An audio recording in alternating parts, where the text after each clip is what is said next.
Hey everybody, so if you've been watching any of my videos for the past few months, you'll know that what I tried to do is create accessible ways for people to get into virtual production without having to put a ton of money into it. And recently I've been trying to solve the issue of motion capture. Normally you have to use a big, very expensive suit, but I've been looking into different AI solutions that you can find online for roughly $9 a month, two of which being Deepmotion and Radical. I've been kind of gravitating towards Radical. And about a month ago, Unreal released Metahuman, which allows you to create borderline, photorealistic, customizable characters and then bring them into any of your Unreal projects. So over the past few weeks, what I've been trying to do is try to find a way to take Radical motion capture data and put that onto Metahumans now. There's nothing on the Radical site yet, and there's nothing for Deepmotion on their site yet to do this, so I've been kind of just poking around looking at different tutorials and trying to apply them to this workflow specifically. So throughout this video, I'm going to kind of show you the thought process and how I got to kind of solving it, and then I'm also linking in the description a Google Drive folder which has the various assets that you will need to actually do this yourself as well. So let's get into it.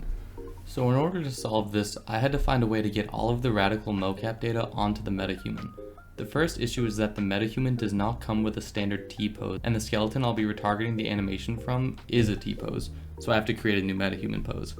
To do this, I open up the Metahuman in a new sequence and create an animation where I translate the character to a rough T-pose position. After exporting that, I jump into the Metahuman skeleton and create a new pose asset from the animation I made.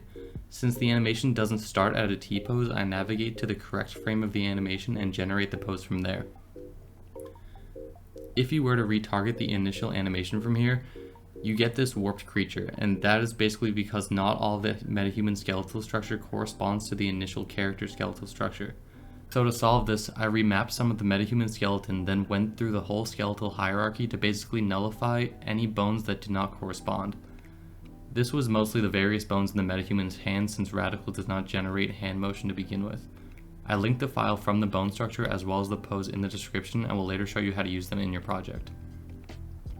From here, I added the animation to my sequence and deleted the control rig, and there you have it. The entire animation is now linked onto your Metahuman.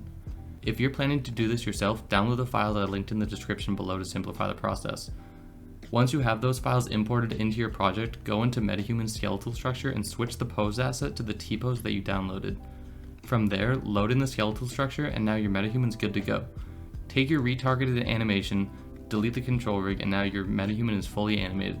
Thanks again for watching, everyone, and if you have any questions, definitely just let me know in the comments down below. In the next few weeks, I'll be making videos explaining how to add facial tracking data onto these Metahumans as well. And I've also been playing around with doing kind of photogrammetry on environments using some iPhone app, so look out for that in the future as well. And thanks again for watching.